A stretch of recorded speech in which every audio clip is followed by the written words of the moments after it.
A month later, me and Lucy were back to normal.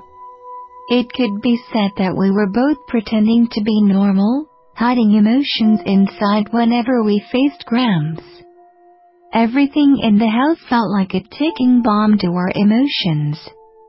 A few nights ago, my sister broke down after seeing a calendar in the upcoming eclipse. Even I was trembling in fear, but I gritted my teeth and endured. I wanted to be strong for Lucy. That was when Grams decided to hide everything that could remind the sisters of the vampire party. And today was the day I was dreading with all my heart. If I could, I wanted to kill all the vampires and create a bloodbath. It was evening by the time we were all sitting anxiously for someone to come. It was already the time of the eclipse party. But no one came. For a moment, I couldn't help but feel relief. If the other person had forgotten about me and Lucy, it would be great. We still had a chance of saving ourselves from a horrifying future. But before I could relax, a knocking sound came from the door, making me jolt in fear. Graham slowly stood up, opening the door to a civil servant, who walked and stood in front of me. With a lusty grin on his face, he handed me a sexy dress. My soft fingers gripped the silk cloth, wrinkling the surface.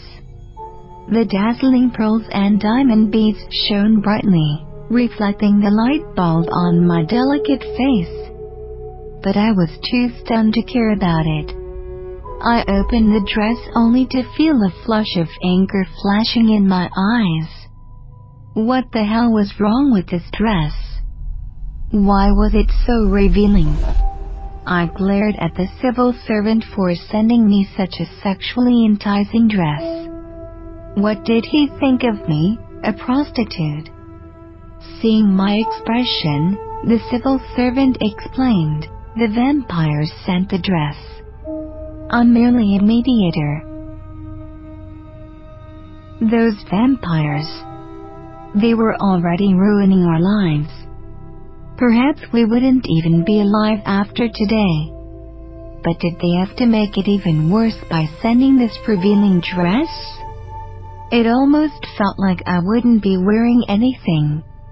What was the point of wearing this dress if all the parts of my body were revealed bit by bit? It was almost a bikini with a long open skirt down my legs, revealing my thighs. I felt a wave of anger flowing through my veins.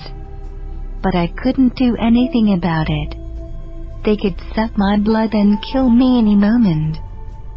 Suddenly, I remembered the nightmare I had that day as I trembled in fear. Taking a shaky breath, I pursed my lips, trying to control the tears that were on the verge of falling. "And this is for you, young lady." His eyes moved toward Lucy, standing beside me. Her small body trembled as she shrunk behind me. Although she was older than me, she had always been timid. But I was different.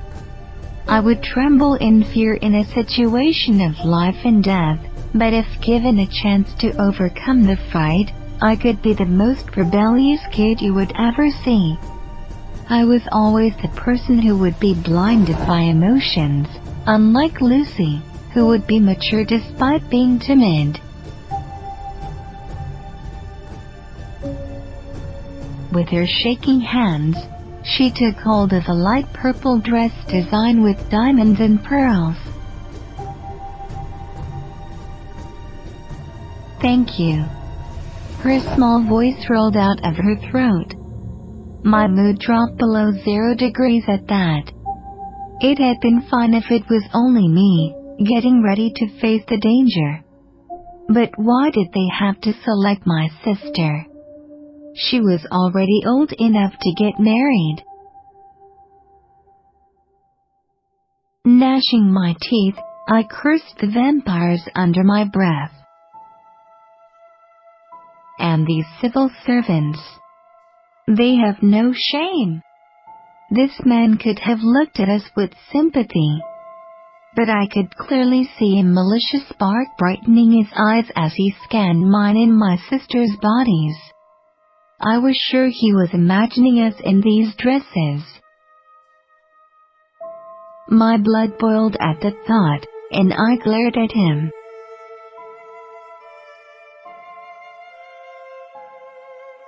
Seeing my angry face, he retracted his eyesight and straightened his back. Clearing his throat, he said, "The party starts at 8 in the evening. A car will be sent to collect both of you. So, please be ready." The man hurried away, leaving behind my terrified sister and me. I looked at the clock that pointed at 6, and then I gazed down at the dress in my hands. Pursing my lips, I turned toward Lucy. "Let's get ready." 2 hours later, we found ourselves sitting on the back seat of a black limo, covered with a silk dress and dazzling ornaments around our necks and ears. How I wished to turn back the time and urge Grandpa to move away from the city. Just the three of us would have led a happy life. I could have joined a restaurant as a waitress with my sister to earn daily bread. We could have rented a 2-bedroom house. But I couldn't. My name was already included in the list.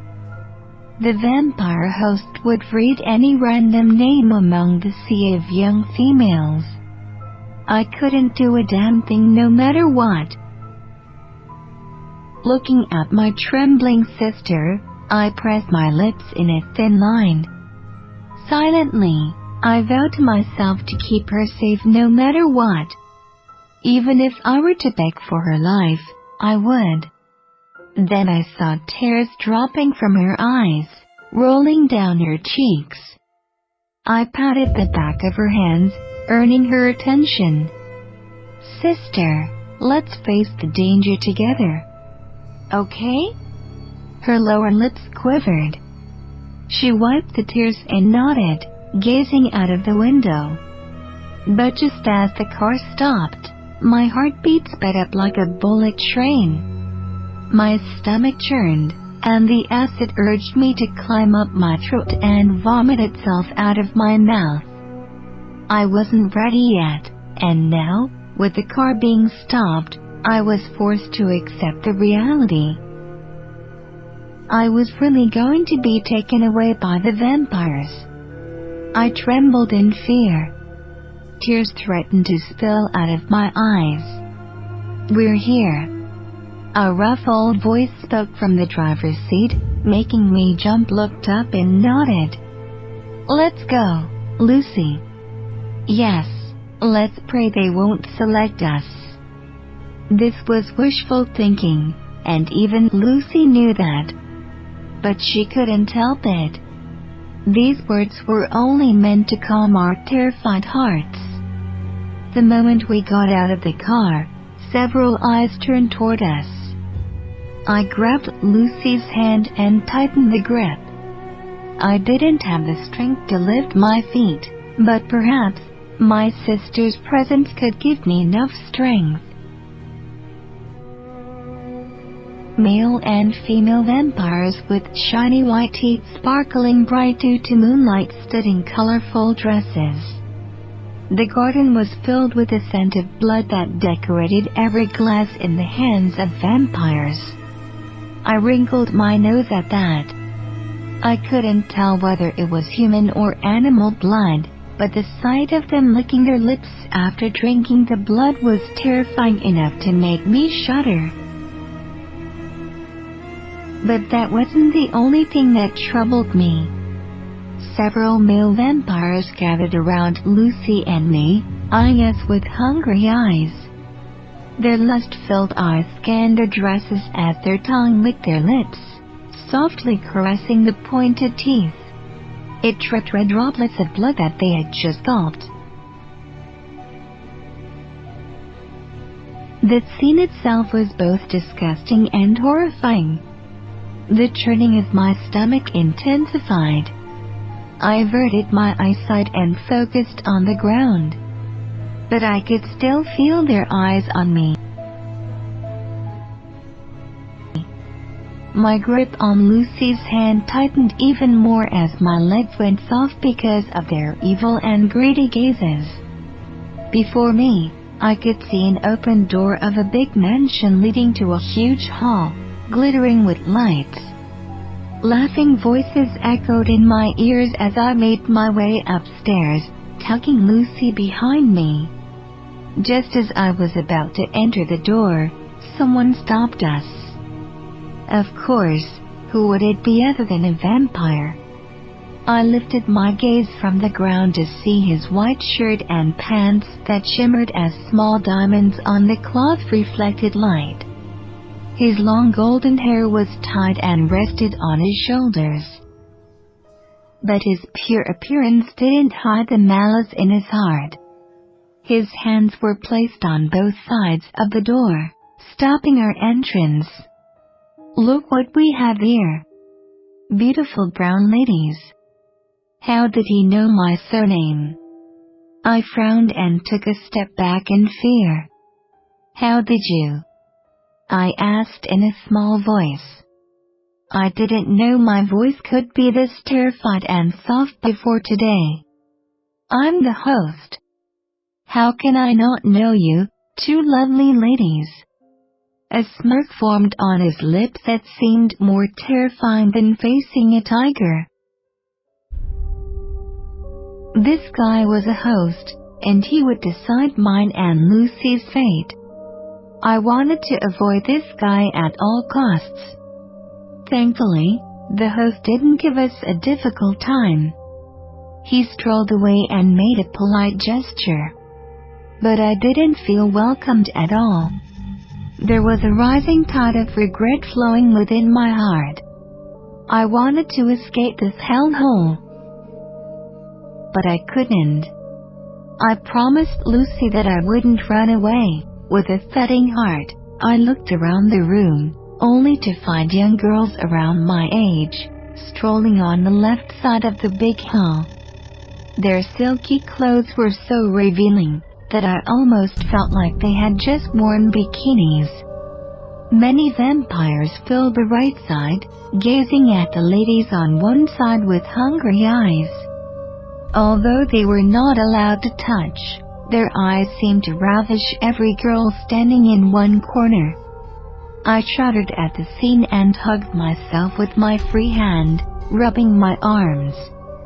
Realization dawned on me out of the blue that my own dress wasn't that good either. I gritted my teeth and took a step forward. Soon, the set of eyes locked on mine and Lucy's figure. I could feel Lucy tremble even more as my grip tightened on her palms. I tugged her closer, trying to hide my own frightened and weak limbs. Before we could go any further, someone stopped in front of us, making my heart jump inside my chest. A man wearing black-colored clothes, resonating his hair, stood before us.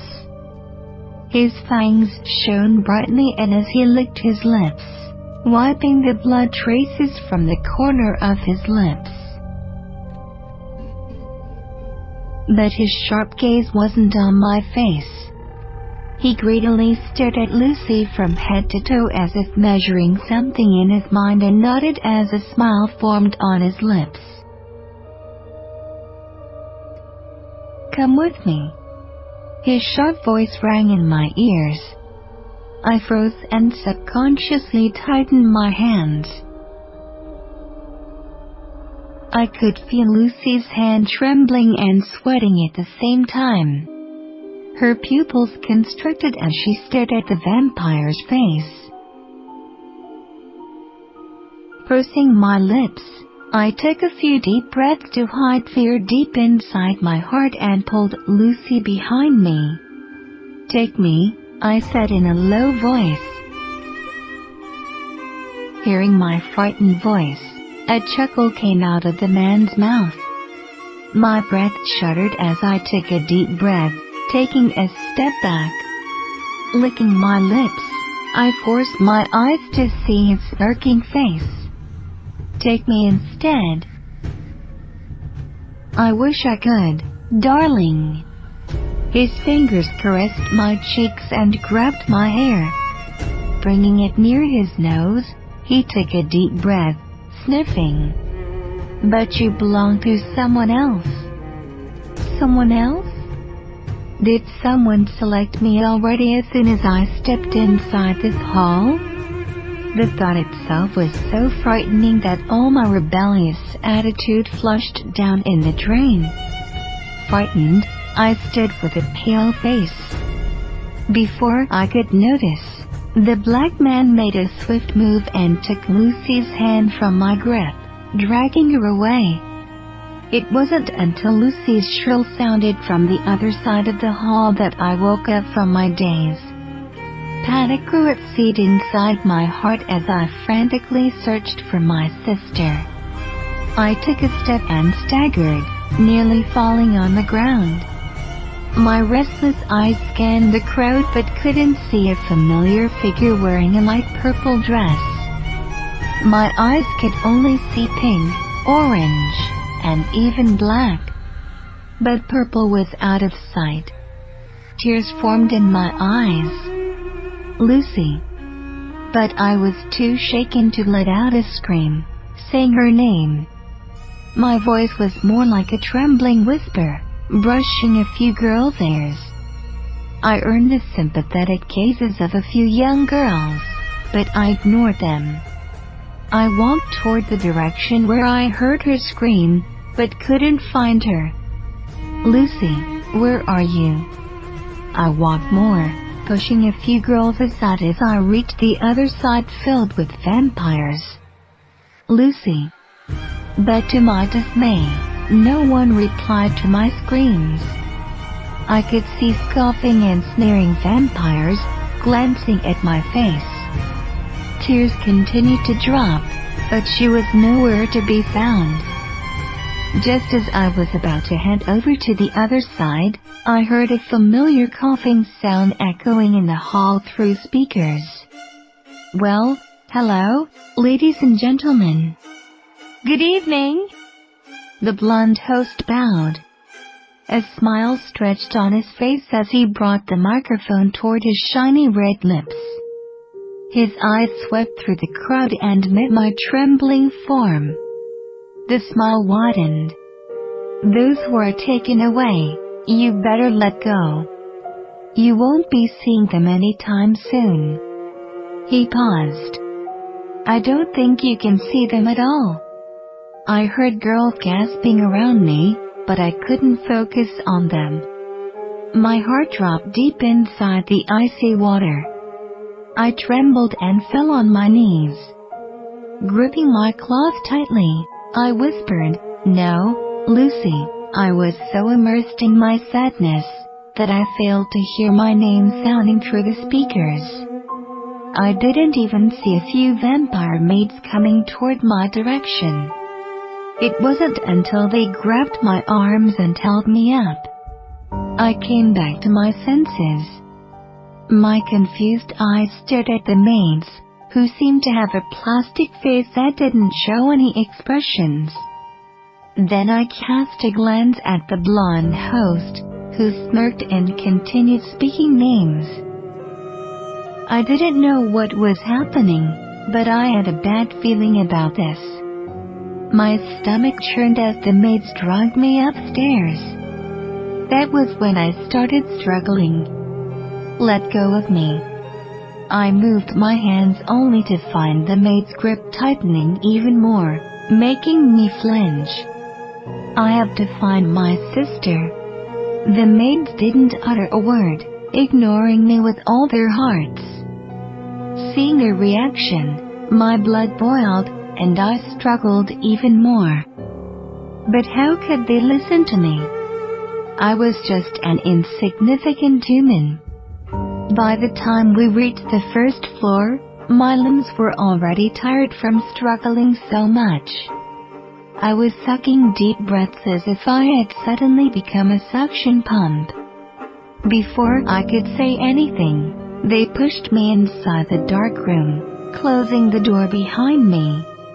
I stumbled and fell to the ground. It was pin-drop silence, but I couldn't get up. How could I when my sister was taken away right before my eyes? I curled up against my knees and hugged them, crying my eyes out. Teardrops made my dress sticky and wet, but I was too depressed to focus on that. Suddenly, that nightmare flashed before my eyes, making me tremble even more. The room was similarly dark in my dream. There was a pin-drop silence that had embraced my naked body. But at least I had some clothes on me in real life. The door creaked open. Similar to what happened in my dream, the dark room was filled with bright light as the person entered. My hands tightened against my knees. I tilted my head and glanced at the vampire with a pale face. I trembled and my breath shook every time I inhaled and exhaled. The person who entered reminded me of my nightmare even more. I trembled as I looked at his form became clearer to my eyes. The mid-length sleeves of the white shirt were tied against his arms, highlighting his muscles even more. A loose tie hung on his neck. A black blazer was smoothly folded on his hand.